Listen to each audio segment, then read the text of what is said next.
Dear professors, ladies and gentlemen, at the beginning of my speech, I would like to thank you for the invitation.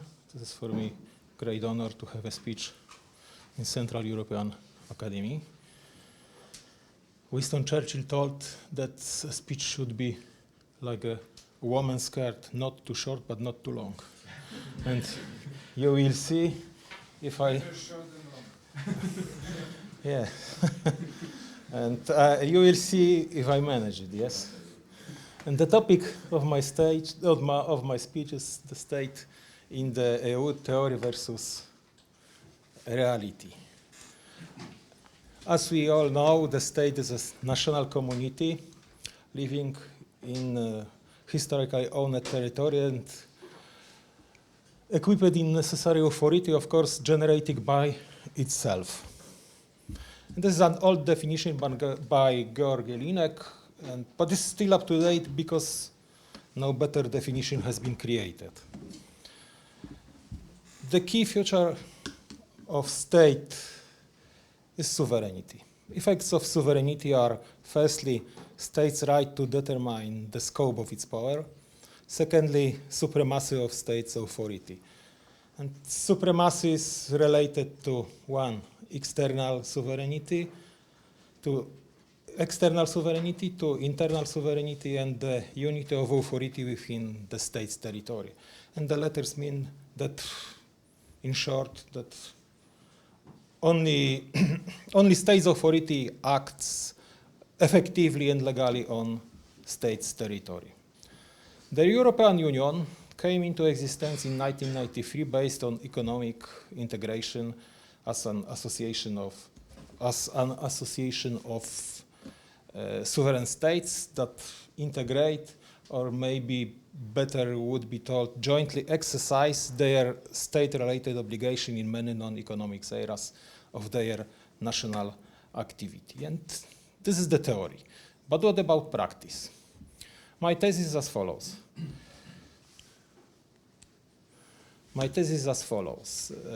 The current integration of state in the European Union means the lack of sovereignty. The key requirements of sovereignty are not fulfilled. Why? Because member state is definitely not independent in its decision. Many final decisions of the state are seeming apparent, and in many areas are easy to review by external subject. What elements show it? Firstly, the decision-making procedure in the EU bodies based on majority. De facto open legal order in the state. The creation of law by non-state authority together with external interest groups. Lack of unity of state's authority and lack of supremacy of state's authority. The first premise is related to the direction of evolution in the whole EU decision-making process. It is not yet unanimity. Since the Treaty of Lisbon, the majority system has become fundamental. What's the result? A legal act being in force or applied in member states may be adopted also against state's will. It means in contradiction with state's raison d'etat and state's interest. This violates state's sovereignty.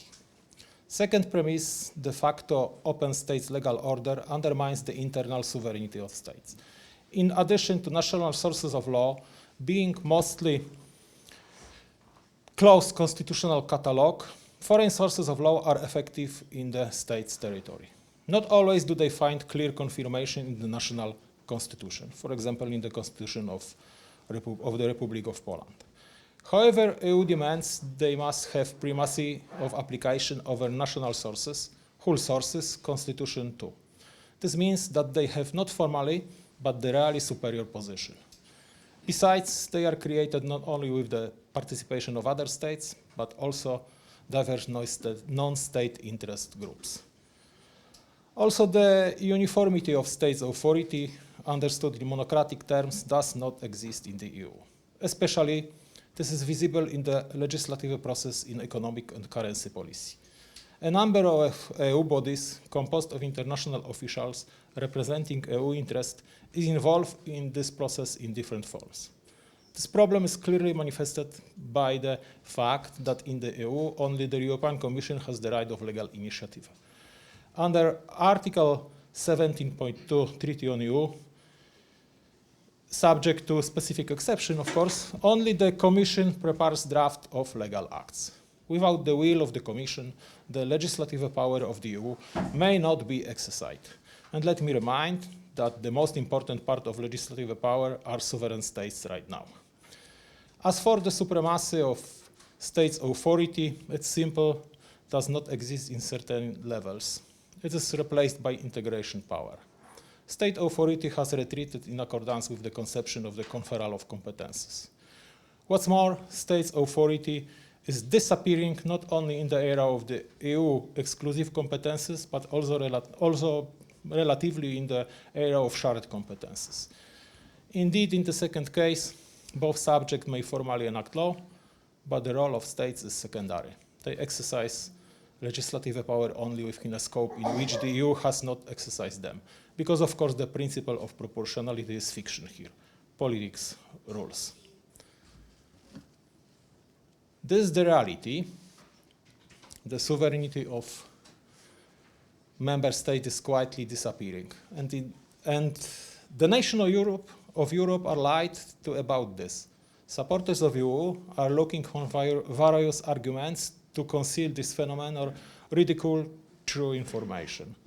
First argument that they use is the division of state tasks into areas of are less and more essential.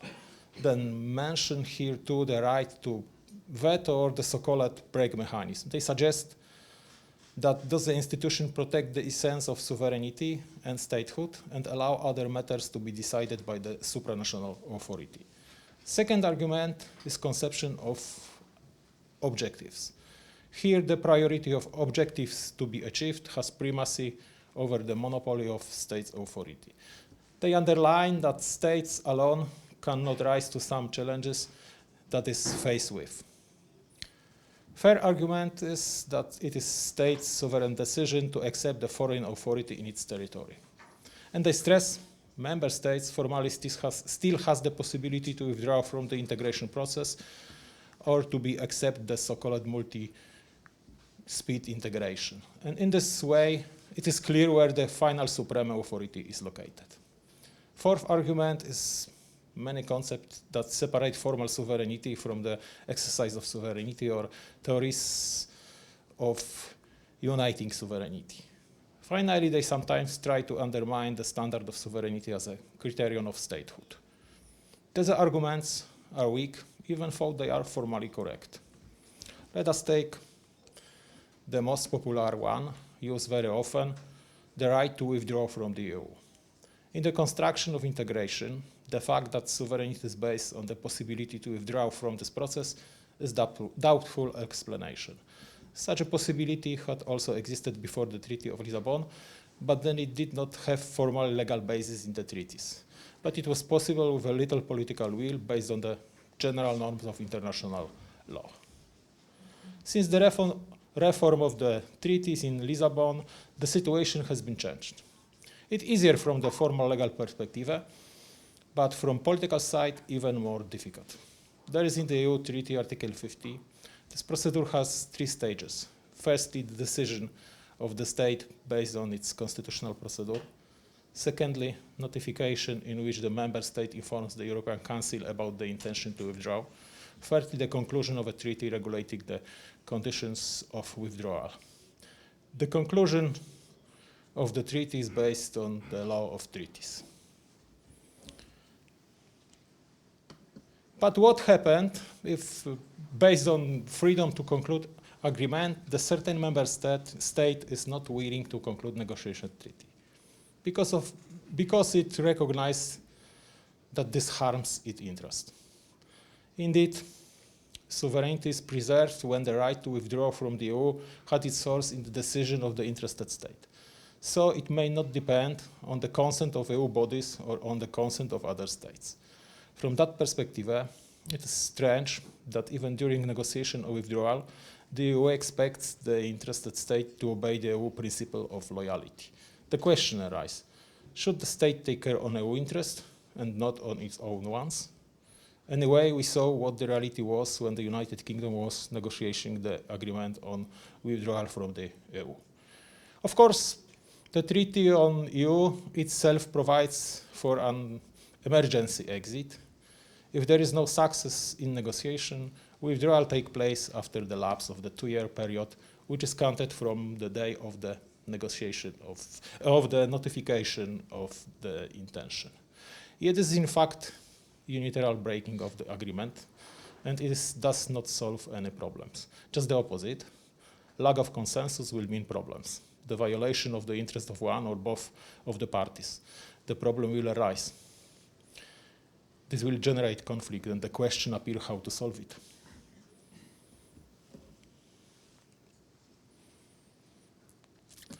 Also, the defense of existence of sovereignty of member states in the EU that relies on the criterion on conferral and withdrawal of competences is faulty. The EU is transforming into federation. Federation is the construction based on the competences conferred on it. In principle, it becomes a legal sovereign subject at the detriment to its member states. The constitution of a federation only sometimes allows federated states to retain the very limited status of a legal subject. And the supremacy of state supreme authority is also weakened by the construction of the open sphere of the EU competences. This takes place at least at the political level. The pre-Lisbona version of Article 6.4 of the Treaty on the EU referred to the guarantee by the EU of the necessary measures for achieving of its aims. Some scholars understood it as an expression of the right of the EU to create competences related to the objectives specified by the treaty, which could not be controlled by the states. Indeed, this provision was removed from the treaty during the Lisbon reform. It was replaced by Article 3.6, in which the pursuit of the objectives take place by appropriate means that are suitable to the EU competences. However, the scope was extended, and in many places new mechanisms were introduced. Mechanism which allows EU bodies itself to redefine the foundation of integration, the so-called General Passerelle Clause, Article 48.6. This, indeed with a scope limited to Part 3 of the Treaty on Functioning of EU, allows to bypass the interstate procedure for the revision of the treaties. Indeed, a safety brake was established here in the form of verification by national parliaments. But pressure that could be put on parliaments which wish to block such a revision makes this solution an ineffective one. Finally, the treaty contains many so-called detailed passerelle clauses. These are provisions that empower the change of decision-making way in individual cases in different substantive areas of the treaties. They are contained among many provisions. You can see, for example, the number on the screen. In this way, the so-called passerelle clauses allegedly simplify the decision-making process, but in fact, they weaken states' impact on the direction in which the integration process develops. The clause also deepen the deficit of states' rights related to the legislative procedures. Besides, what is largely unnoticed, the position of the state as the so-called master of the treaties is weakening. Indeed, it is still clearly EU is constituted by member state by conferring on it specified competences. I quote, to attain the objectives they have in common. It demonstrates the superiority of sovereign member states. Yet broad competences of the European Council referring to future treaty revision strengthen the position of the EU as an autonomous institution. Even more, it makes EU position comparable to member states. Under Article 15.2 of the TEU, aside from heads of state or government of the member states, the European Council consists of its president and president of the European Commission. Except where the treaties provide otherwise, European Council takes decision by consensus.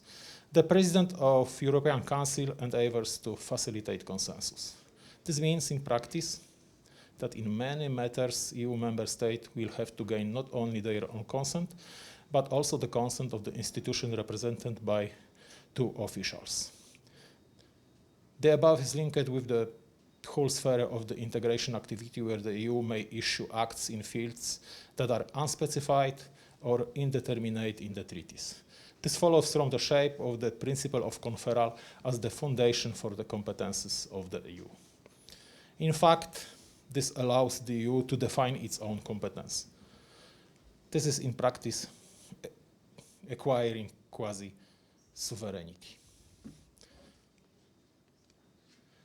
An indisputable and clear sign of supremacy on the part of the supranational authority is the issuance of the European currency.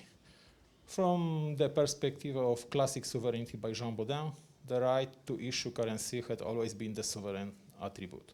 In the EU, it has been irrelatively transferred to the level of integration authority. Formally, it is impossible to return to state currency because the monetary union is the final objective and stage of the integration process. Just trying it would be constituted an infringement on the treaties.